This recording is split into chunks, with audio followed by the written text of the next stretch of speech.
গাজার প্রভাতে হঠাৎই নীরবতা ভেঙে এক ভয়াল বিস্ফোরণে কেঁপে উঠল পুরো শহর।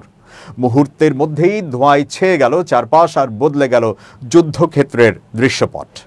ইসরায়েলি সেনাদের একটি দল ভেবেছিল তারা এক নিরাপদ এলাকায় অবস্থান করছে, কিন্তু সেদিন ভাগ্যের নির্মম খেলায় তারা প্রতিরোধ যোদ্ধাদের নিশানায় পরিণত হয়।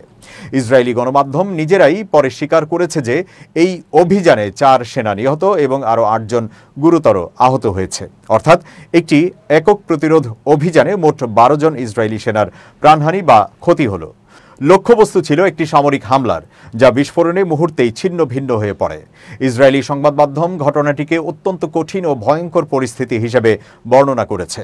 সমন্বিত আক্রমণ ও প্রতিরোধ যোদ্ধাদের সক্ষমতা গাজার মাটিতে এই যুদ্ধ নতুন কিছু নয়, তবে প্রতিদিনই যেন নতুন নাটকীয়তা তৈরি হচ্ছে। একদিকে ইসরায়েলি সেনারা সর্বশক্তি দিয়ে গাজার বিভিন্ন শহর, গ্রাম ও শরণার্থী শিবিরে হামলা চালাচ্ছে, অন্যদিকে প্রতিরোধ যোদ্ধারা বারবার প্রমাণ করছে যে তারা শুধু বেঁচে থাকার জন্য নয়, বরং নিজেদের ভূমি ও জনগণকে রক্ষা করার জন্য প্রাণপণে লড়ছে। এই হামলার কিছুক্ষণ আগেই আল মুজাহিদিন ব্রিগেডের যোদ্ধারা একটি ইসরায়েলি মেরকাভা ট্যাঙ্ককে লক্ষ্য করে সাইড বিস্ফোরণ দিয়ে আঘাত করে। প্রতিরোধ সংগঠনটির দাবি, এতে ট্যাঙ্কটি সম্পূর্ণরূপে ক্ষতিগ্রস্ত হয়।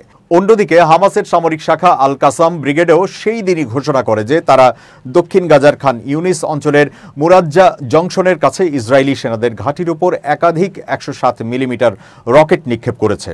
এই অভিযানে আল মুজাহিদিন ব্রিগেডও যৌথভাবে অংশ নেয়।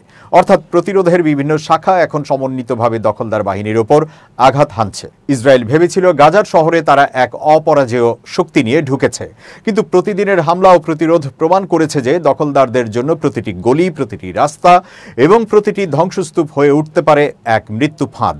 গাজার আকাশে প্রতিদিন বোমার গর্জন, রাস্তায় ছড়িয়ে থাকা ধ্বংসস্তূপ আর হাসপাতালে আহতদের হাহাকারের মাঝেই জন্ম নিচ্ছে প্রতিটি নতুন প্রতিরোধ অভিযান। জনগণের কষ্ট, ক্ষুধা আর বেদনা রূপ নিচ্ছে শক্তিতে, যা শত্রুর বিরুদ্ধে আঘাত হয়ে ফিরে আসছে।